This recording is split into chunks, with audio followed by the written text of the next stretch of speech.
Tribuners, selamat sore dan apa kabar Anda dimanapun berada? Semoga selalu dalam keadaan baik ya Tribuners.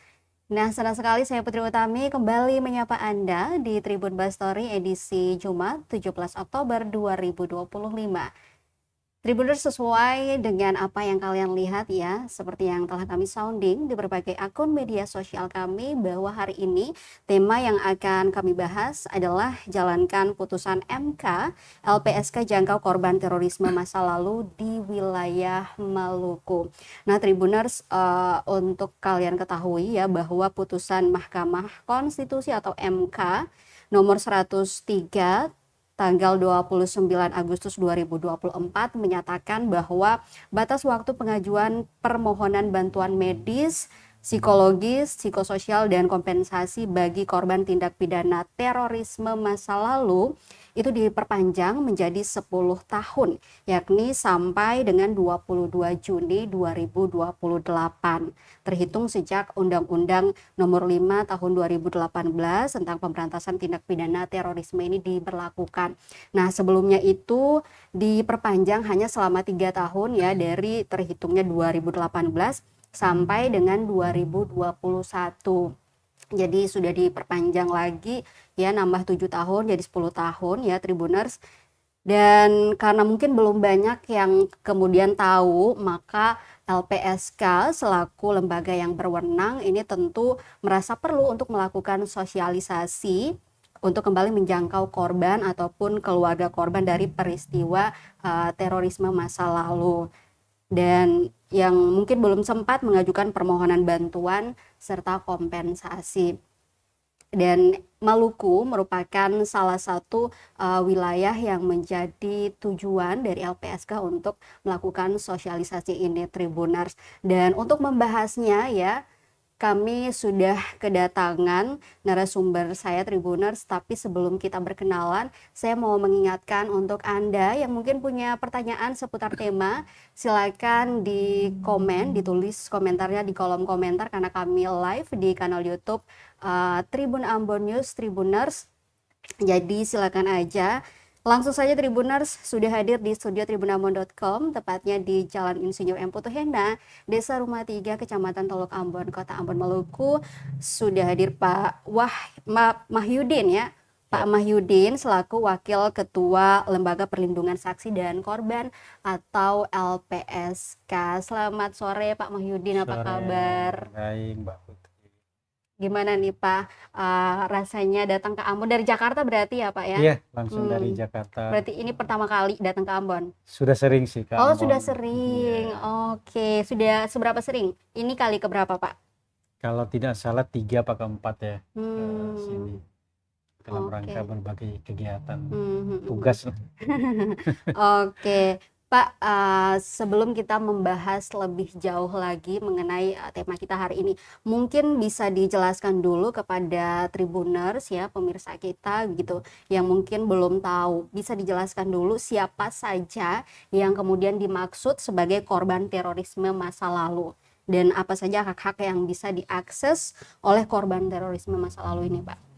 Ya, terima kasih Mbak Putri. Dapat saya sampaikan kaitannya dengan Undang-Undang Nomor 5 Tahun 2018 sebagai perubahan dari Undang-Undang 15 Tahun 2003 tentang peraturan pemerintah pengganti Undang-Undang Nomor 1 Tahun 2002 itu menjadi undang-undang. Nah, di dalam undang-undang tersebut kan menyebutkan ada korban terorisme masa lalu. Nah, korban terorisme masa lalu itu kan dimulai sejak terjadinya bom Bali tahun 2002 sampai dengan terakhir tahun 2018 sejak diundangkan Undang-Undang Nomor 5 Tahun 2018. Nah, korban terorisme itu berada di antara tahun itu 2002 sampai dengan 2018 dikategorikan sebagai korban terorisme masa lalu. Oke, dan saat berlaku 2018 hanya sampai 3 tahun ya masa untuk pengajuannya itu, tapi kemudian sudah diperpanjang sampai dengan 10 tahun, berarti nanti sampai 2028 ya, bulan Juni ya Pak ya. Nah, untuk hak-hak yang bisa diakses oleh korban terorisme masa lalu ini apa saja Pak? Jadi di pasal 43L ayat 4 itu kan menyebutkan pengajuan permohonan itu kan paling lama 3 tahun setelah undang-undang diberlakukan. Mm. Artinya kalau kita lihat undang-undang 2018 berarti tahun 2021 selesainya. Nah, apa saja hak-hak yang bisa diterima dan didapatkan oleh para korban? Pertama itu bisa soal bantuan medis, psikologis, psikososial, termasuk juga kompensasi. Nah, yang dimaksudkan oleh putusan MK itu berkaitan dengan soal kompensasi yang diberikan. Nah, kompensasi ini kan hanya diberikan kepada mereka berdasarkan hasil asesmen kami. Nah, artinya bahwa permohonan itu pertama mereka akan mengajukan permohonan penetapan ke BNPT. Nah, hasil penetapan sebagai korban tindak pidana terorisme itu kemudian mengajukan permohonan ke kami dengan syarat-syarat administrasi tentunya. Nah, itu untuk melihat apakah korban ini benar-benar korban atau derajat lukanya seperti apa. Karena untuk menentukan derajat luka kami juga kan bekerja sama dengan PDFMI ya, Persatuan Dokter Forensik dan Medikolega Indonesia, untuk menilai. Karena di derajat luka kan menentukan besaran berapa yang akan mereka dapatkan dari luka ringan, luka sedang, luka berat, bahkan meninggal dunia. Itu sudah diatur di dalam ketentuan yang ada. Oke, mungkin bisa dijabarkan juga Pak untuk luka ringan itu dapat kompensasi berapa, luka berat dan lain sebagainya. Luka ringan itu sebesar 75 juta, luka sedang itu 115 juta, luka berat itu 210 juta, dan kemudian meninggal dunia 250 juta. Nah, kenapa kemudian pada saat berlakunya Undang-Undang 2018 itu sampai dengan 2001 baru sedikit yang mengajukan permohonan atau mendapatkan kompensasi? Karena ada situasi yang terjadi pada saat itu yang dihadapi bersamaan dengan situasi COVID. Karena itu kan harus ada peraturan turunan ya. Peraturan turunan itu dalam bentuk peraturan pemerintah itu nomor 35 tahun 2020. Nah, kalau dihitung sampai dengan 22 Juni 2021 itu lebih kurang 11 bulan untuk mengajukan permohonan, sehingga sangat singkat sekali. Dan banyak kemarin itu teman-teman yang sudah punya penetapan dari BNPT tetapi tidak bisa mendapatkan kompensasi karena waktunya sudah melewati ambang batas waktu yang ditentukan oleh undang-undang, sehingga kemudian mereka berinisiatif didorong oleh teman-teman yang lawyer segala macam yang bantu itu, ya didoronglah mereka untuk mengajukan judicial review PMK, dan alhamdulillah oleh MK diterima permohonannya itu, kemudian diperpanjang sampai dengan tahun 2028. Seperti itu. Yang pasti memang negara selalu hadir begitu ya Pak untuk para korban ataupun keluarga korban dari tindak pidana terorisme masa lalu. Nah, untuk tahapan yang ditempuh LPSK dalam penanganan korban terorisme masa lalu sendiri seperti apa? Ya, kalau kami kan setelah putusan MK itu kan sudah berkoordinasi dengan teman-teman BNPT ya, ya termasuk juga membangun kerjasama dengan PDFMI, APSIFOR, Asosiasi Psikologi Forensik, yang kemudian menilai tentang bagaimana psikologisnya para korban. Jadi pada saat putusan itu keluar di tahun 2024 itu kami sudah langsung bekerja untuk melakukan sosialisasi. Nah, karena kalau kita lihat kan putusannya kan nomor 103 tahun 2023 itu kan pengajuan permohonan ke MK, tapi putusan MK ini tahun 2024. Nah, kita melihat sisa waktu sekarang ini kan lebih kurang 2 tahun lah, 2 tahun lebih lah, hampir 3 tahun lah, karena kalau dihitung bulan Juni kan ini udah Oktober ya. Nah, kemudian di Juni tahun 2028 itu 2 tahun lebih. Nah, itu kita berharap sebetulnya korban ini kan semua yang menjadi korban kan mendapat haknya. Karena harapan dari putusan MK memperpanjang 10 tahun itu ya jangan sampai ada lagi korban yang belum mendapatkan hak-haknya. Maka upaya sosialisasi yang kami lakukan kan sebagai wujud untuk menyebarkan informasi, sekiranya ada korban-korban yang memang menjadi korban itu bisa segera untuk mengajukan permohonan lewat BNPT dan kemudian ke LPSK. Ada harapan seperti itu. Nah, dengan kolaborasi dengan teman-teman pemerintah daerah, dengan media massa dan lain sebagainya itu untuk mempermudah penyebaran informasi bahwa LPSK saat ini dengan BNPT sedang membuka untuk memberikan kompensasi terhadap korban terorisme masa lalu. Oke, nah Pak, kalau sudah tahu gitu, mereka yang kemudian jadi korban sudah tahu, oh saya termasuk dari korban ataupun keluarga korban dari tindak pidana terorisme masa lalu begitu. Nah, untuk mekanisme pengajuannya sendiri bagaimana dari para korban atau keluarga korban ini? Ya, kami juga menyiapkan tim ya. Pada saat tadi juga sosialisasi yang kami lakukan tadi juga banyak teman-teman juga bertanya, silakan untuk secara teknis itu bertemu dengan teman-teman di LPSK dan juga BNPT ya. Kami juga membuka ruang itu melalui komunikasi-komunikasi secara langsung dan tidak langsung juga. Nah, tentu dengan upaya yang dibantu oleh pemerintah daerah itu kan mempermudah sebetulnya. Nah, memang ada syarat-syarat administrasi yang harus dipenuhi ya dalam kaitannya dengan kelengkapan syarat itu untuk dikatakan sebagai korban yang berhak mendapatkan apa namanya kompensasi itu. Karena ini kan kadang peristiwa sudah lama ya, sudah lama terjadi. Tentu memang kami harus juga melihat bagaimana keterlibatan kaitan dengan kondisi psikologisnya, bagaimana derajat luka segala macam. Makanya kami tidak bisa bekerja sendiri. Yang saya katakan tadi ada APSI4 dan PDFMI itu untuk membantu menilai terhadap kondisi psikologis dan juga derajat lukanya itu. Jadi dengan bantuan semua pihak, khususnya di Maluku, pemerintah daerah dan masyarakatnya bekerja secara bersama-sama mempermudah sebetulnya. Ini kalau soal administrasi memang tidak bersifat kaku lah kami dalam menerima permohonan. Ketika masih kurang pun juga kami akan meminta untuk dilengkapi segala macam. Untuk ini. Nah, kaitan dengan pemberian kompensasi itu 30 hari setelah kami putuskan bahwa ini korban dan berhak mendapat kompensasi, ya sudah bisa mendapatkan kompensasi itu selama 30 hari setelah putusan kami keluarkan.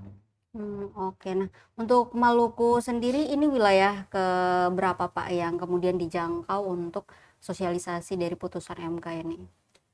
Kalau seingat saya sih, saya mengikuti kemarin di Bali, kemudian di Sulawesi Tengah, terus kemudian di Maluku ini kalau yang saya ikuti. Masih ada sisa barangkali mungkin di Jakarta nanti akan teman-teman melakukan sosialisasi itu.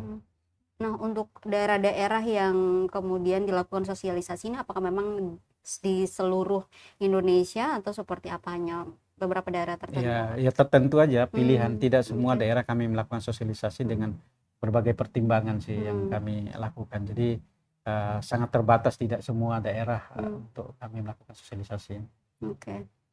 Nah, yang melatar belakangi sehingga ada putusan MK ini tentang perpanjangan masa waktu pengajuan permohonan sendiri apa Pak? Ya, Yang itu paling dari dasar. teman-teman ya yang mengajukan permohonan ini. Kami kan hanya menerima putusan atau menjalankan putusan MK. Oke. Ya, kalau dilihat dari bagaimana pertimbangan-pertimbangan yang ada dan juga dasar pengajuan ini kan, dan juga kita pahami bahwa ini kan sesuatu yang tidak adil ya, di mana ada perlakuan yang berbeda di antara para korban, sehingga kemudian MK juga memahami harus sama dong antara korban, yang satunya mendapatkan kompensasi, yang satunya enggak, maka diberikanlah putusan itu untuk membuka dan mendapatkan kesamaan di antara para korban itu. Jadi saya melihat bagaimana MK memutus itu dalam melihat bagaimana sisi keadilan itu. Karena di dalam Undang-Undang Dasar kita kan misalnya di pasal 28D ayat 1 kan menyebutkan setiap orang berhak atas pengakuan, jaminan, perlindungan, perlakuan sama yang adil dan kedudukan sama di dalam hukum lah, seperti itu substansinya gitu. Jadi MK melihat mungkin dari sisi itu. Saya hanya berpendapat aja melihat putusan MK itu kemudian dikabulkan permohonan pengujian undang-undangnya itu. Dan kalau kita bicara soal ya tadi keadilan gitu, masih mungkin atau ada kemungkinan bahwa kemudian nanti di 2028 akan diperpanjang kembali, itu masih ada kemungkinan nggak Pak? Kami tidak berpikir ke sana ya, tetapi kesempatan yang ada diberikan oleh MK kami semaksimal mungkin bersama teman-teman BMPT untuk menghimpun semua informasi kaitan dengan korban di mana saja berada. Nah, harapannya dengan sosialisasi ini kan berdampak masif ya. Nah, sehingga korban-korban yang sebelumnya itu tidak diketahui keberadaan, dengan informasi dan penyebaran sosialisasi ini diketahui keberadaan, sehingga hak yang memang negara berikan itu bisa mereka terima. Ya, termasuk mereka tadi yang misalnya korban meninggal dunia, ya ahli warisnya yang akan mendapatkan kompensasi itu. Tapi itu semua kan harus ya bahasanya dibuktikan dengan syarat-syarat dan dokumen. Tidak asal mengaku aja kan iya, ya Pak. Itu kan juga menjadi tantangan bagi kita juga sih sebetulnya gitu loh. Bagaimana membuktikan, karena misalnya di rumah sakit itu kan masa retensi dokumen itu kan lebih kurang 5 tahun ya. Nah, tentu ini menjadi tantangan juga yang perlu kita bicara, khususnya teman-teman BNPT lah yang berkaitan dengan awal penetapan mereka sebagai korban itu. Kalau ada penetapan dari BNPT tentang korban itu, ya akan masuk ke kami. Ya, kami asesmen segala macam. Ya. Nah, apa yang kemudian sudah atau yang akan dilakukan oleh LPSK untuk menindaklanjuti putusan MK ini Pak? Di Maluku ini juga tim kami sudah pulang melakukan asesmen terhadap korban juga sudah. Jadi sepanjang nanti ada pemberitahuan atau informasi dari BNPT bahwa ini ada korban misalnya di Maluku, ya kami segera akan melakukan asesmen. Nah, turun dengan tim tadi itu, C4 dan juga teman-teman PDFMI untuk melihat derajat luka dan psikologis segala macam itu. Jadi kami langsung respon cepat ketika ada penyampaian dari BNPT bahwa ada korban sekian yang sudah ada, yang sudah dilakukan penetapan oleh BNPT, kami segera melakukan. Untuk di Maluku sendiri ada berapa banyak, Pak? Nah, kami belum bisa Memastikan ya? berapa jumlah korbannya. Nah, oleh karena itulah sifat sosialisasi yang kami lakukan itu juga untuk mengetahui pada akhirnya nanti, oh segini gitu. Tapi ada ya? Ada, ya.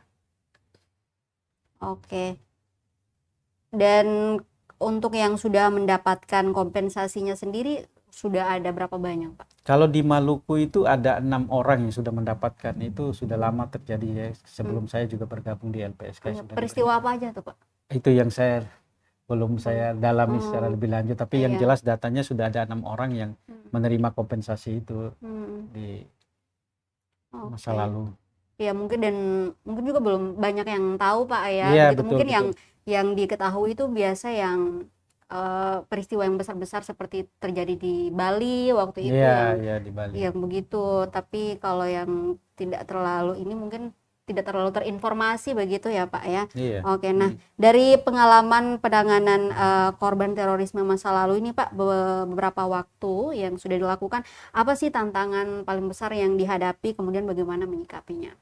Ya, tantangannya itu berkaitan dengan keberadaan si korban itu ya, karena peristiwa sudah lama, dan bahkan kalau dari cerita-cerita itu mereka sudah trauma di tempat situ, pindah ke tempat lain. Oh iya. Ini menjadi sesuatu yang ya kadang menarik dan tantangan bagi kami, bagaimana kami harus bisa menemukan ini.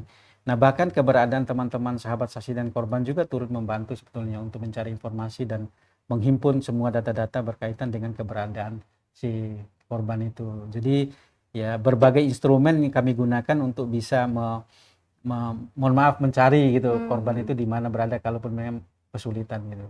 Nah, tadi juga disampaikan juga dalam forum sosialisasi tadi, ada orang yang memang sudah korban katanya kehilangan dan seterusnya, ya kita akan coba untuk mencari data-data informasinya itu.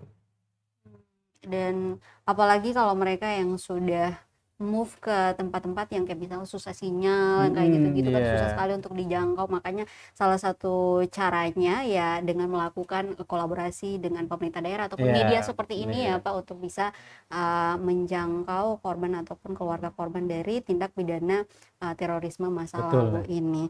Nah, saat ini sendiri, Pak, LPSK sudah berada di Maluku. Apa saja agenda dan mungkin target yang ingin dicapai?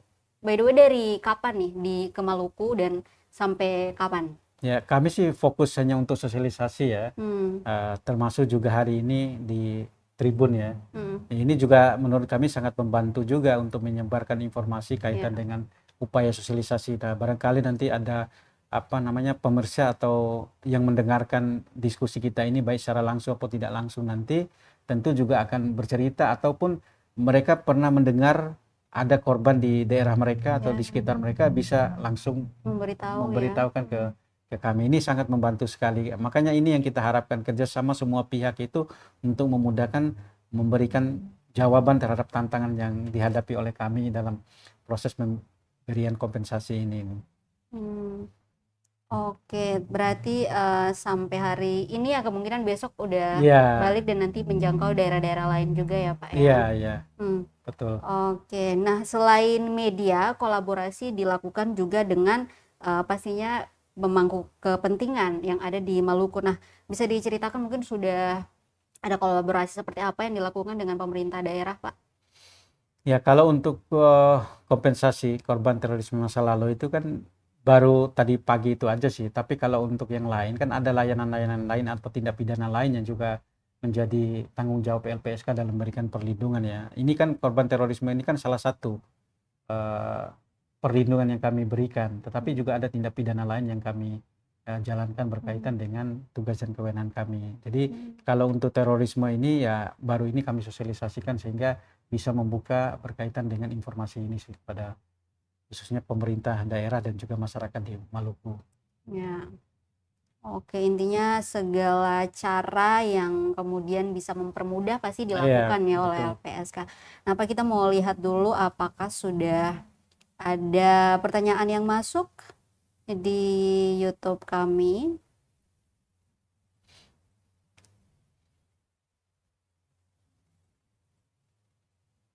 Mungkin kalau dilihat ya Pak, berarti kemungkinan yang paling banyak korban korban atau keluarga korban dari tindak pidana terorisme masa lalu itu di mana Pak? Kira-kira di daerah mana?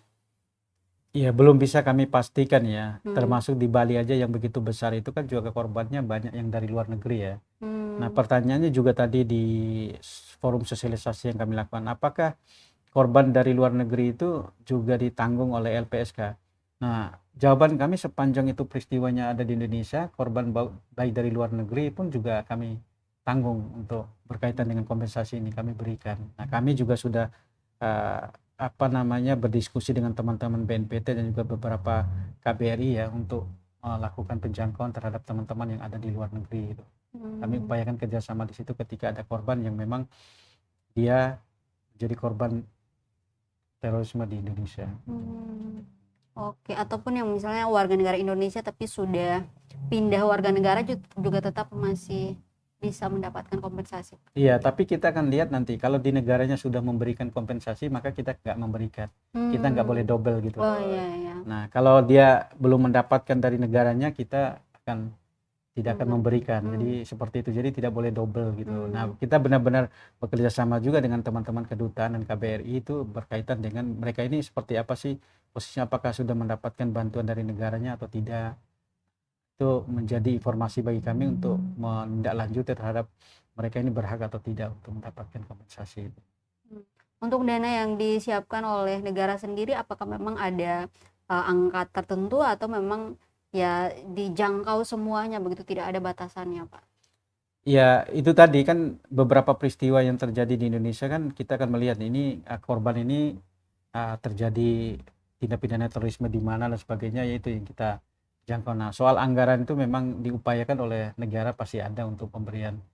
Makanya kita juga kejar sampai dengan akhir tahun ini juga untuk bisa memenuhi beberapa korban yang bisa kita berikan kompensasi sampai dengan akhir tahun. Maka kami gencar juga melakukan sosialisasi ini kan sebagai upaya untuk bisa melaksanakan di tahun ini berapa yang bisa kami lakukan. Karena dari planning-planning yang telah dilakukan oleh teman-teman tim juga kan sudah ada sampai tahun 2028 itu. Bahkan nanti ada sisa waktu 6 bulan dari Januari sampai ke Juni nanti, berharap nanti kalau ada masih sisa masih bisa diselesaikan.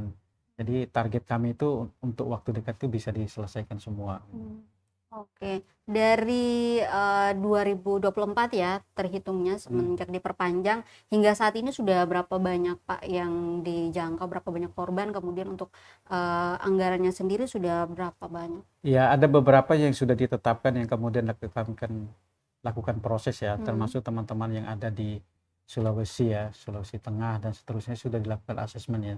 Tinggal nanti bagaimana pemberiannya aja pada mereka, karena proses berkaitan dengan asesmen ini kan juga butuh waktu, termasuk teman-teman nanti di PDFMI dan juga APSI4 itu kan juga setelah mereka melakukan asesmen itu kan perlu waktu untuk menganalisa berkaitan misalnya derajat lukanya, itu yang agak sulit karena dalam jangka waktu yang cukup lama itu sulit ya untuk melihat bagaimana lukanya ini seperti apa sih dulu, dia ringan, sedang atau berat. Nah, itu kan perlu pendalaman yang cukup baik ya dari teman-teman PDFMI juga untuk melihat derajat luka itu kan berkaitan dengan jumlah kompensasi yang harus Ya. diterima oleh mereka. Kita jangan sampai nanti pada saat itu misalnya lukanya berat kemudian kita menetapkannya Kategorikan ringan luka kan ringan. kasihan. Nah, maka ada teman-teman ahli dari PDFMI itulah yang akan kita serahkan berkaitan dengan penilaian itu. Kami sih hanya menerima aja ketika, ataupun nanti kalau ada kekurangan informasi kami juga bisa bertanya kepada mereka tentang kebutuhan-kebutuhan sesuai dengan perlindungan yang diberikan oleh LPSK. Apalagi kan kalau misalnya terjadinya di 2002 ya Pak, Iya, udah berapa betul. belas tahun yang lalu Iya, begitu. Nah, mungkin akan sangat sulit, tapi sulit. masih bisa untuk dideteksi kira-kira ini tergolong luka ringan kah atau berat? Ya, Kalau dari sudah teman-teman itu masih bisa. masih bisa. Teman-teman PDFMI itu sangat bisa untuk menentukan itu. Tapi ya dengan berbagai usaha dan kerja keras tentunya kan untuk melihat. Karena kadang-kadang sudah tidak terlihat atau agak samar gitu, agak susah. Nah kemarin pernah di asesmen juga teman-teman yang korban bom beji di Depok ya, waktu itu 2 orang, dan sudah diberikan kompensasi juga mereka, dan sudah dinilai asesmen terhadap derajat lukanya itu sudah dilakukan juga. Ada nggak sih Pak kayak pengalaman misalnya mereka mengajukan tetapi dengan berbagai mekanisme akhirnya mereka ya mohon maaf belum bisa begitu untuk ditentukan sebagai korban yang atau keluarga korban yang kemudian bisa mendapatkan kompensasi ini, ada nggak Pak? Nah, pengajuan ini kan tidak terbatas waktu sampai dengan tahun 2028 itu. Ketika nanti misalnya katakanlah ditolak belum memenuhi syarat itu kan masih bisa Masih mengajukan bisa. kembali gitu loh. Jadi tidak tertutup kemungkinan bahwa pengajuan sekali kemudian selesai, nggak begitu. Nanti kami akan coba perpanjang dengan berbagai upaya untuk bisa melengkapi dokumen. Kalau memang masih belum ini, ya terpaksa kami tolak dulu, nanti bisa mengajukan Bisa kembali. mengajukan kembali. Ya.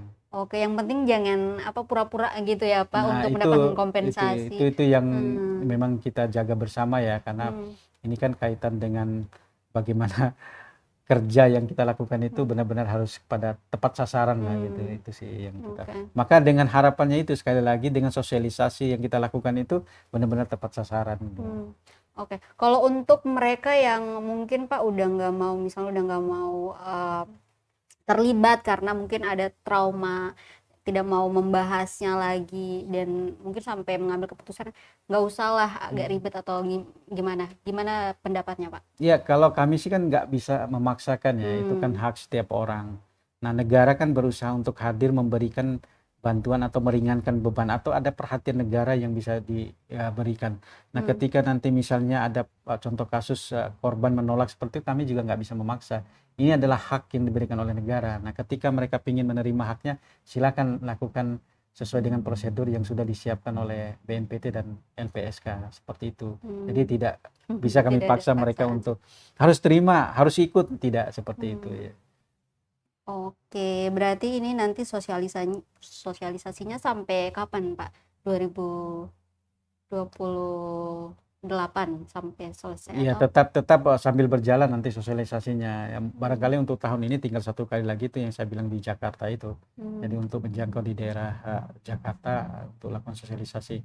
Nah untuk ke depan tetap akan dilakukan gitu. Sehingga semua tadi korban-korban yang memang pantas mendapatkan itu berhak untuk menerimanya.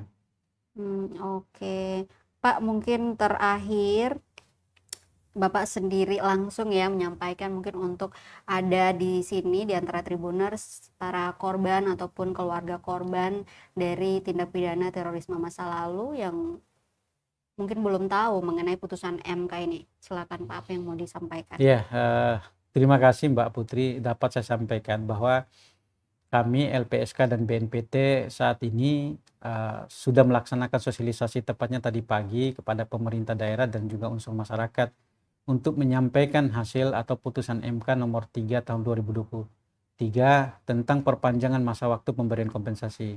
Nah kita berharap sosialisasi yang kita lakukan termasuk juga lewat Tribun ini banyak masyarakat yang mengetahui tentang adanya kompensasi yang diterima oleh korban, sehingga informasi ini bisa disebarluaskan kepada masyarakat sehingga korban yang benar-benar menjadi korban itu mendapatkan apa yang menjadi haknya yang diberikan oleh negara. Artinya negara coba hadir di sini untuk memberikan kompensasi, perhatian dan juga dukungan bagi teman-teman yang menjadi korban.